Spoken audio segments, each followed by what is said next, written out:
Hello guys, मैं अभिषेक गुप्ता स्वागत करता हूं आपके अपने YouTube channel Abhishek classes for commerce में।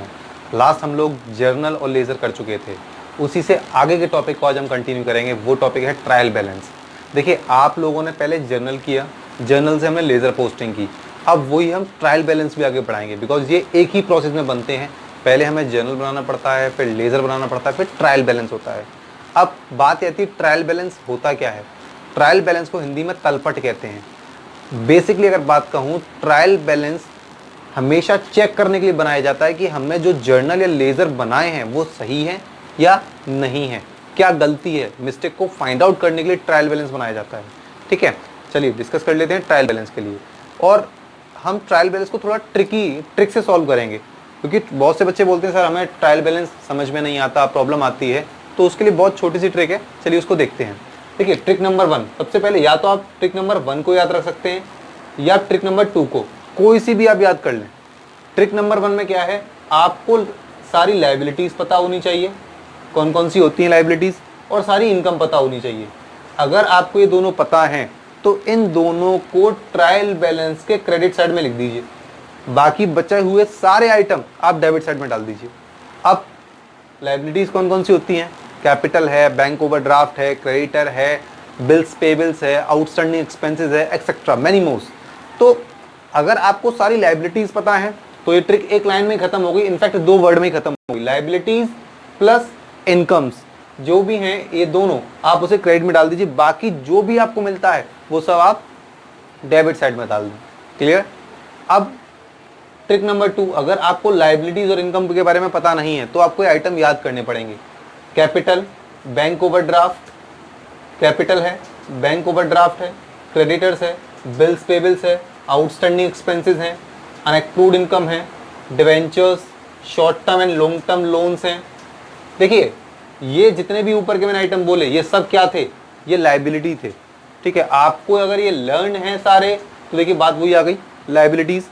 ठीक, नेक्स्ट अगर बात करें sundry income, sales and purchase return. देखिए, सन्ड्री इनकम ये आपकी इनकम शो कर रहा है तो वो इनकम आ गई, जितनी भी इनकम है सब इनकम में आ जाती हैं। और सेल्स प्लस परचेज, तभी मैंने कहा या तो आप इस ट्रिक को याद कर लीजिए या इसको याद कर लीजिए। ये दिखने में बड़ी ज़रूर है लेकिन ये भी इजी है, इतना कुछ खास प्रॉब्लम है नहीं इसके अंदर। अब ये तो हुआ फॉर्मेशन ट्रायल बैलेंस का। अब बात ये आती है ट्रायल बैलेंस के मेथड्स। ट्रायल बैलेंस कितने मेथड सॉल्व होता है। ट्रायल बैलेंस सॉल्व करने के 2 मेथड्स होते हैं, एक होता है बैलेंसिंग मेथड और एक होता है टोटल मेथड। आज हम टोटल मेथड को सीखेंगे, ये ध्यान रखें। सबसे पहले टोटल मेथड में डायरेक्ट ट्रायल बैलेंस बनाया जा सकता है, लेकिन बैलेंसिंग मेथड में पहले आप जर्नल, लेज़र, फिर उसके बाद ट्रायल बैलेंस बनाते हैं। तो कहने का मतलब ये है, बैलेंस मेथड में पहले आपको जर्नल बनाना पड़ेगा, जर्नल से लेज़र पोस्ट करना पड़ेगा, लेज़र के बाद ट्रायल बैलेंस बनाएंगे आप। और टोटल मेथड में डायरेक्ट आप टोटल मेथड में आप ट्रायल बैलेंस डायरेक्ट बना सकते हैं। ठीक है, हालांकि बैलेंसिंग मेथड के एग्जाम में आने के चांस थोड़े से कम होते हैं, बिकॉज काफ़ी लेंथी हो जाता है ये क्वेश्चन। लेकिन मैं ये नहीं बोल रहा कि बिल्कुल नहीं आता है, लेकिन चांसेस कंपैरेटिवली टोटल मेथड के कम होते हैं, बैलेंस मेथड के चांसेस कम होते हैं, टोटल मेथड के चांसेस ज़्यादा होते हैं। ठीक है, चलिए अब क्वेश्चन को स्टार्ट कर लेते हैं टोटल मेथड के अकॉर्डिंग। बैलेंस मेथड अभी नहीं, वो नेक्स्ट क्लास में सीखेंगे। ठीक है, चलिए अब स्टार्ट कर लेते हैं क्वेश्चन। हाँ जी, क्वेश्चन आपके सामने है, क्वेश्चन स्टार्ट कर लेते हैं। सबसे पहले इसका फॉर्मेट समझ लीजिए। पहला फॉर्मेट होता है यहाँ पर पहला कॉलम होता है पर्टिकुलर का, नेक्स्ट LF का, अमाउंट डेबिट, अमाउंट क्रेडिट। कुछ बच्चे यहाँ ऐसा नंबर भी डाल देते हैं, सीरियल नंबर, आप चाहें तो डाल सकते हैं, नहीं तो इतना कोई बहुत बड़ा इशू नहीं है उसका। अच्छा, इसमें अगर कंफ्यूजन है, LF इसकी फुल फॉर्म होती है लेज़र फोलियो। देखिए, हम सबसे पहले जर्नल बनाते हैं, उसके बाद लेज़र बनाते हैं, उसके बाद ट्रायल बैलेंस बनाते हैं। जब जर्नल बनाते हैं उसमें क्या डालते हैं, LF, क्योंकि इसका बैलेंस इसकी हेल्प से ये बनता है। ठीक है, लेज़र में क्या डालते हैं, JF, जर्नल फोलियो, इनका आपस में कनेक्शन होता है। अब ट्रायल बैलेंस हमने क्या डाला, LF, क्योंकि लेज़र से ट्रायल बैलेंस पर आते हैं। तो बेसिकली वो एक रोटेशन है, LF JF LF। Clear, because ये लेज़र जर्नल और ट्रायल बैलेंस के बीच का कॉम्बिनेशन होता है, इसलिए इसमें LF डाला जाता है। अब क्वेश्चन करते जाते हैं कंटिन्यू आगे। देखिए, इसमें आपको मैंने जो बताया था ट्रिक में, लायबिलिटीज और इनकम को ध्यान रखना है, वो आने हैं सारे क्रेडिट साइड में, बाकी सब डेबिट साइड में। Stock is not a liability, तो आप इसे कहाँ डालेंगे, डेबिट साइड में। ठीक, नेक्स्ट है परचेज, ये भी मैंने नहीं लिखाया था, डेबिट साइड में। नेक्स्ट है सेल्स, मैंने लिखाया था 1,60,000 क्रेडिट साइड। नेक्स्ट वेजेस 16,160, ये भी मैंने नहीं लिखाया था। जो मैंने नहीं लिखाया है वो सब डेबिट में, और जो मैंने लिखा है वो सारा का सारा क्रेडिट में। Salary debit side. Next repair 500 debit side.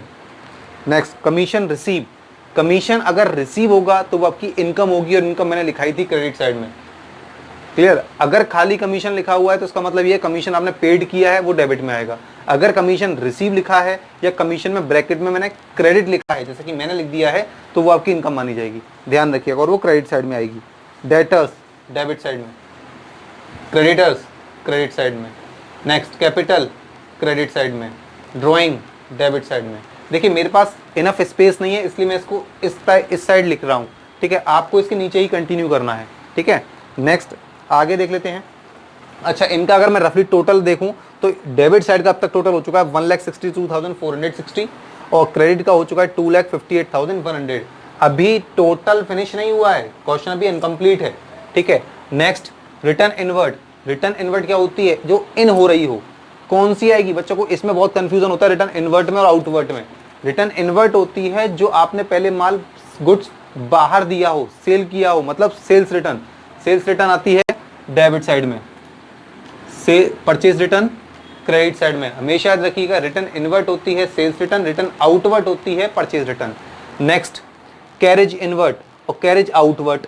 अब यहां कंफ्यूज मत हो जाना, कैरेज इज अ एक्सपेंडिचर, चाहे वो इनवर्ट हो चाहे आउटवर्ट हो। इसका मतलब होता है कैरेज इनवर्ट, जब गुड्स आप परचेज कर रहे हैं तब आपने कैरेज दी, जब आप गुड्स सेल कर रहे हैं तो आउटवर्ड बाहर जाते समय तो भी आपने दी। दोनों ही कंडीशन में आपका लॉस है तो debit side. Next furniture assets होता है debit side, motor car assets होती है debit side, cash in hand is also assets debit side, bank overdraft is a liability, मैंने लिखाया था आपको क्रेडिट साइड, ठीक। Investment debit side, interest on investment, पहले समझ लीजिए इन्वेस्टमेंट क्या होता है। इन्वेस्टमेंट लाइक एग्जांपल, आप लोगों ने या हमने बैंक में एक एफडी की, पैसा इन्वेस्ट कर दिया, विनियोजित कर दिया, तो उस पर बैंक हमें इंटरेस्ट देगी या हमसे लेगी, हमें देगी तो हमारी इनकम है तो क्रेडिट, मैंने पहले ही बोला था क्रेडिट साइड में आएगा। अब आप इन दोनों टोटल को डेबिट का डेबिट में, क्रेडिट का क्रेडिट में अगर आप ऐड कर लेंगे तो आपका दोनों साइड का 2,91,500 आ जाएगा। अगर नहीं आ रहा है इसका मतलब आप गलत हैं, और ऐसी कंडीशन में आप सबसे पहले क्रेडिट साइड का टोटल किया करें, क्योंकि क्रेडिट साइड में आइटम्स हमेशा कम होते हैं। तो एक आपको माइंड मेकअप हो जाएगा आपका कि आपका टोटल कितना आना चाहिए, तो आप अपनी गलती को भी जल्दी फाइंड आउट कर पाएंगे। तो ये था ट्रायल बैलेंस टोटल मेथड के अकॉर्डिंग। आई होप आप लोगों को समझ में आया होगा। अगर आप लोगों के पास ऐसा कोई क्वेश्चन है जो इस ट्रिक से सॉल्व नहीं हो रहा, आप मुझे कमेंट करिए, मैं उसका सॉल्यूशन दूंगा इसी ट्रिक से, क्योंकि इस ट्रिक से बाहर ट्रायल बैलेंस कहीं भी नहीं जा सकता टोटल मेथड का। मैं बैलेंसिंग मेथड की भी बात नहीं कर रहा हूं। नेक्स्ट वीडियो में balancing method of trial balance के साथ मैं आपके सामने फिर हाजिर होता हूं। तब तक के लिए नमस्कार।